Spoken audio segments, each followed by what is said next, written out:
Assalamualaikum warahmatullahi wabarakatuh. Selamat malam semuanya. Selamat datang kembali di channel kesayangan kita, Lelaki Sejati.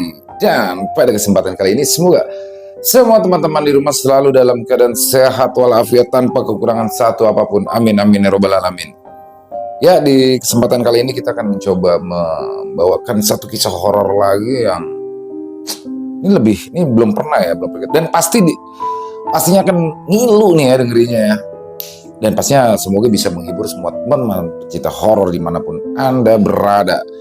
Dan sebelum kita masuk ke dalam kisahnya, seperti biasa, tak bosan-bosannya kami mengingatkan untuk teman-teman selalu klik tombol subscribe. Buat yang belum subscribe ya, klik tombol subscribe-nya, tombol merahnya. Jangan lupa dinyalakan loncengnya agar teman-teman selalu mendapatkan notifikasi dari konten-konten yang akan kami upload selanjutnya. Seperti biasa, matikan lampu kalian, pasang headsetnya untuk menambah kesyahduan kita dalam mendengarkan kisah horor ini. Kuntilanak di lemariku.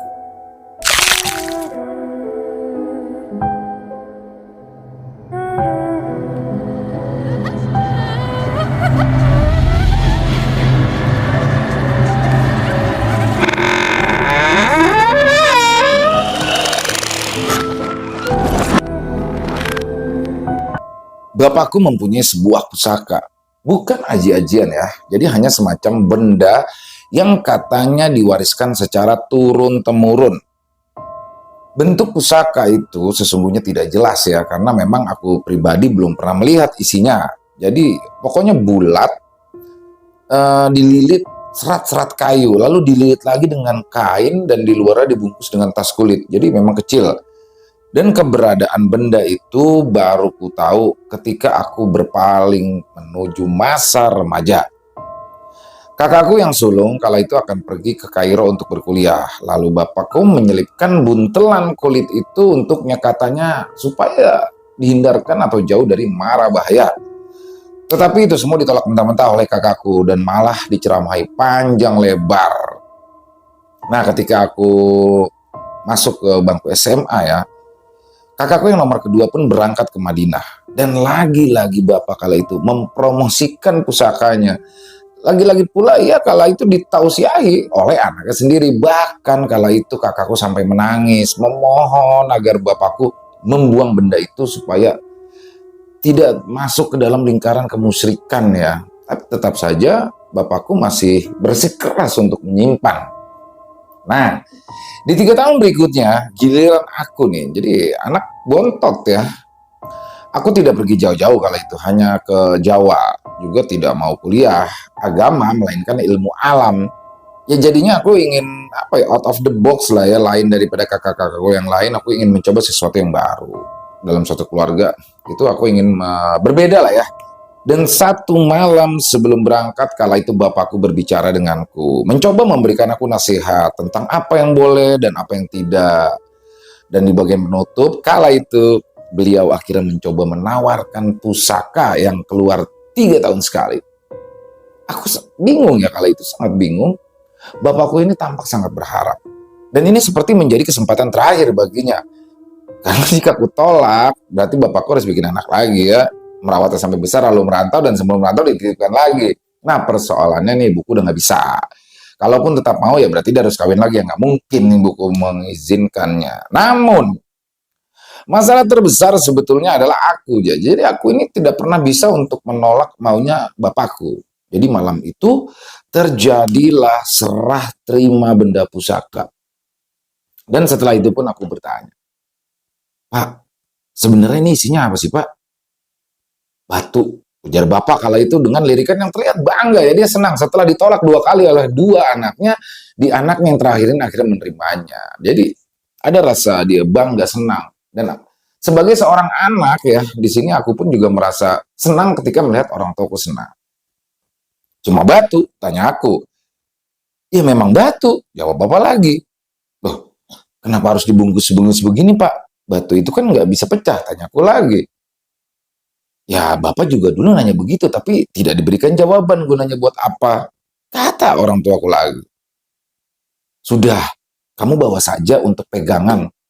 Simpen aja, nggak usah banyak tanya." Bapakku menjawab mulai sedikit kesal di situ. boleh dibuka nggak Pak? Nah, itu di sini nih aku mulai ngeledek nih ya. Dan kala itu bapakku malah memelototkan matanya, lalu dia mendengus dengan dongkol, berarti tanpa dijawab aku sudah tahu. Tidak boleh dibuka. Cara merawatnya gimana Pak? Sambung lagi. Udah, dibawa saja. Simpan dimanapun terserah, di lemari, rak buku, dompet, terserah. Di Pegadaian. Kok di Pegadaian? Ya siapa tahu ini batu berlian Pak, gurauku lagi. Dan bapakku akhirnya menjambak-jambat rambutku sampai aku pun merasa pusing. Jadi gini, aku lahir dan besar di Sulawesi ya, tetapi bapakku ini aslinya Jawa.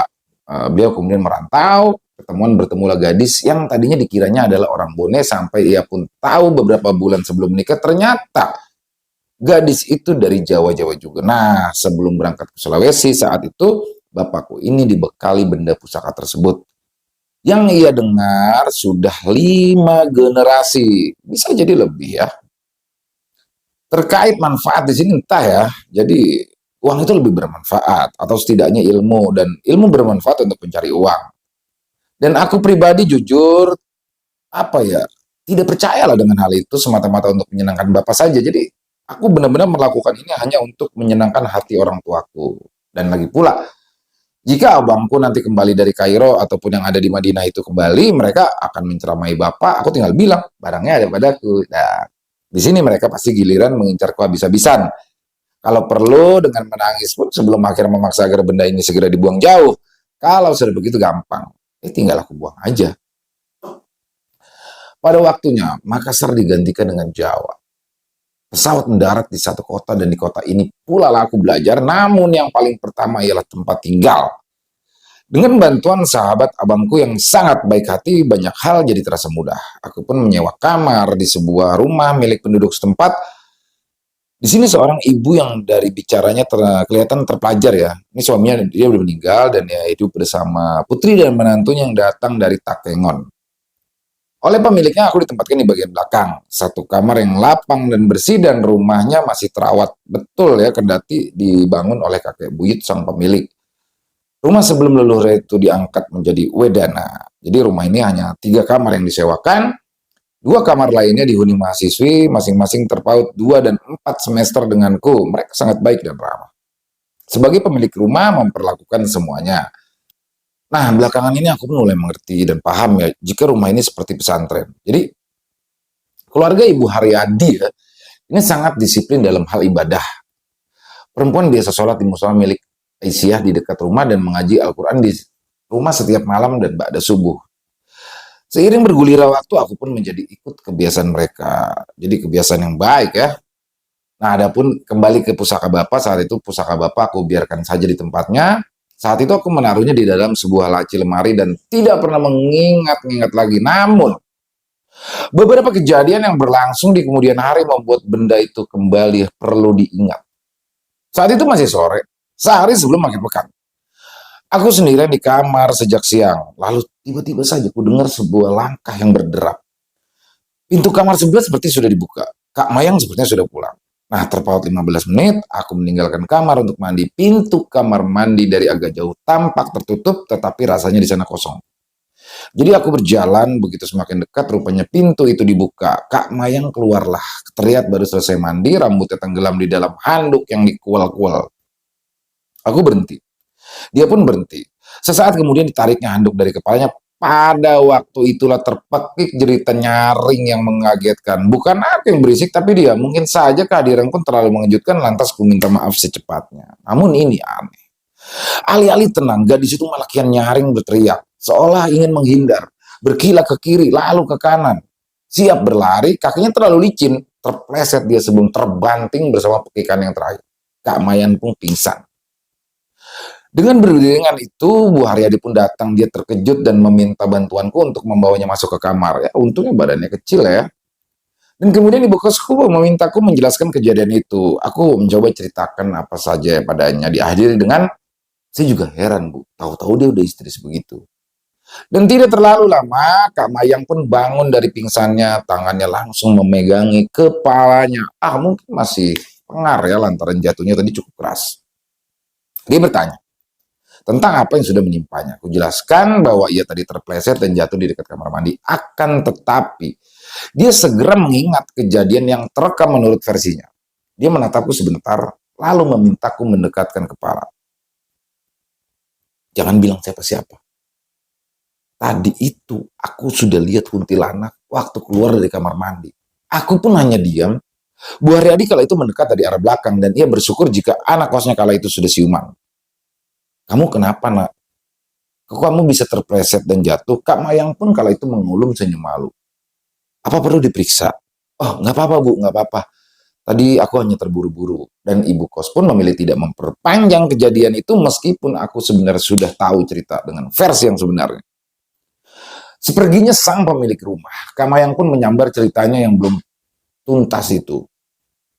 Kamu percaya nggak sama hal itu? Kuntilanak? Percaya? Itu mengerikan.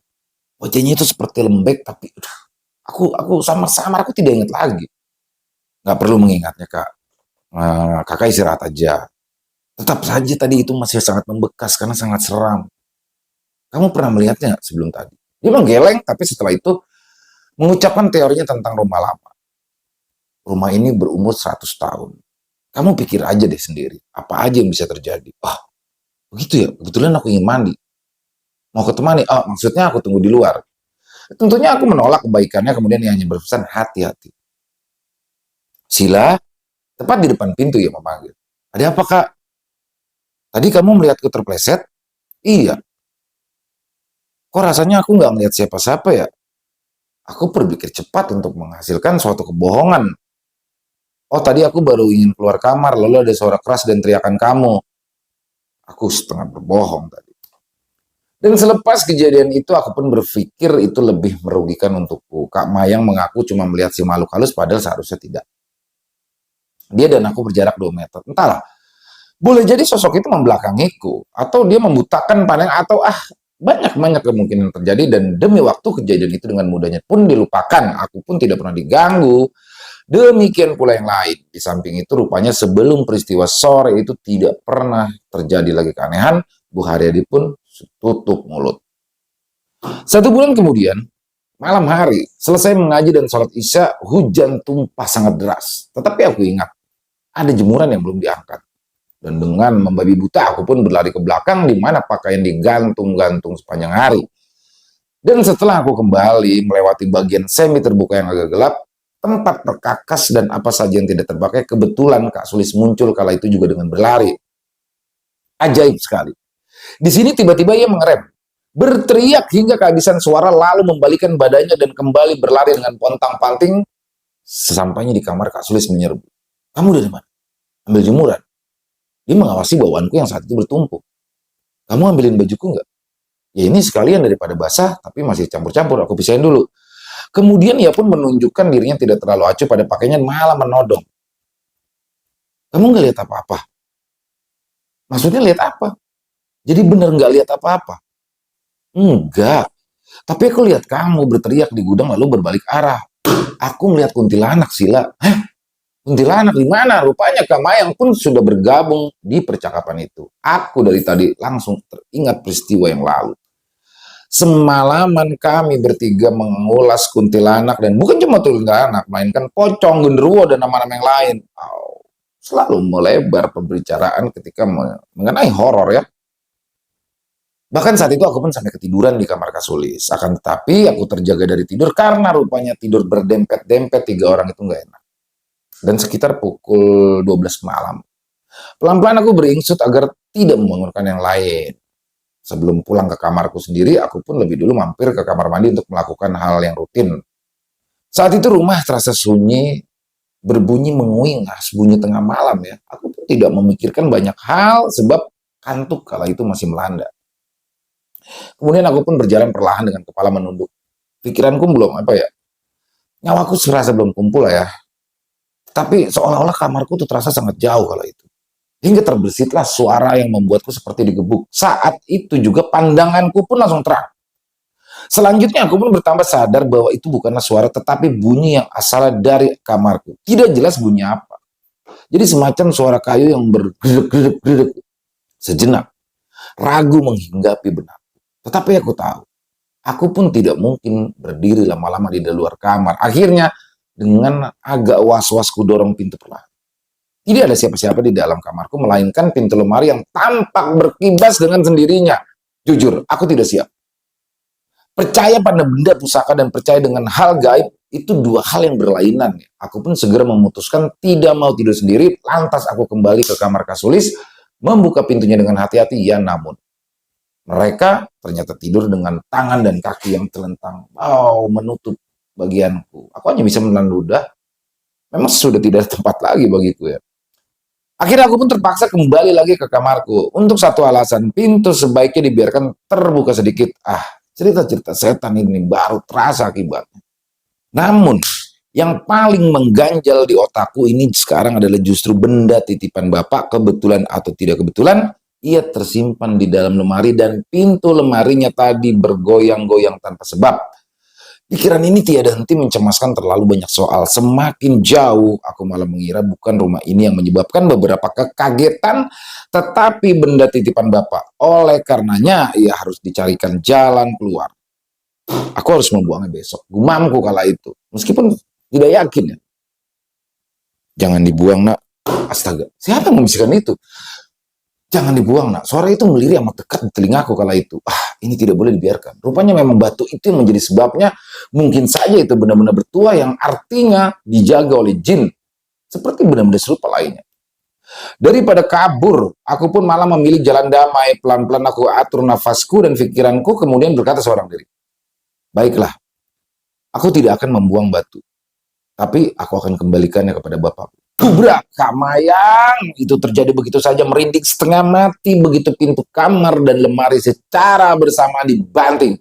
Aku menangis meronta-ronta. Rupanya diri ini lebih ciut daripada yang kukira sebelumnya. Bapak! Tidak terhitung beberapa kali aku meracau, menyebut siapa saja yang ada di pikiranku, dari nama Tuhan sampai nama menantu Bu Haryadi. Oh my God.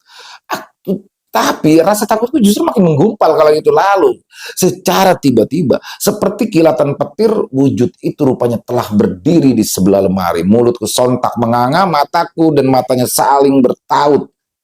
Terkilas dalam kepala ucapan Kamayang tentang lembek mukanya pada sore hari itu, namun selebihnya aku tidak ingat lagi. Hingga pada akhirnya, benda itu pun berhasil dibuang dengan cara yang teramat sangat rumit dan perlu waktu serta ketabahan. Awalnya bapakku menolaknya. Sangat keras dia menolak, tetapi jarak yang jauh menguntungkan aku dalam membuat keputusan. Dan tentang malam yang kualami itu baru dapat diketahui keesokan malam, kata Kamayang dan yang lain, malam itu aku seperti berusaha menghancurkan apa saja. 1 pekan setelah benda kelindik itu dibuang, aku pun harus pulang karena dikabari ibu bahwa bapakku mengalami pendarahan dan dia hanya bertahan selama 1 malam di unit intensif sebelum akhirnya meninggal pada pagi hari. Wah, selesai. Tragis. Jadi ini kisah yang cukup menarik sebenarnya, tapi banyak hikmah di sini yang bisa kita ambil. Yang pertama terkait pusaka. Jadi mungkin ya orang-orang dulu ini kan, orang-orang tua kita dulu ya, mencari ilmu, mencari pusaka, itu kan selalu untuk diwariskan ke anak cucu. Dan ini sebenarnya bisa membebani ya. Jadi untuk saat ini mungkin sudah diputus saja itu, karena jangan sampai membebani ke anak cucu. Mungkin itu salah satu hikmah yang bisa diambil. Dan buat teman-teman yang mungkin punya hikmah yang lain, silakan bisa ditulis di kolom komentar, ataupun hanya sekedar saling menyapa. Insya Allah kami akan balas satu persatu komentarnya. Dan yang buat suka bisa diklik tombol like-nya, tombol jempolnya. Buat yang belum subscribe, diklik tombol subscribe-nya. Dan sampai jumpa lagi di konten-konten kami selanjutnya. Semoga bisa menghibur teman-teman semua. Dan di akhir kata saya mengucapkan permohonan maaf apabila ada kata-kata saya yang salah dalam pembawaan kisahnya tadi. Dan sampai jumpa di konten-konten kami selanjutnya. Masih bersama saya Ilo, lelaki sejati. Salam sehat, sukses selalu untuk kita semua. Amin, amin, ya rabbal alamin.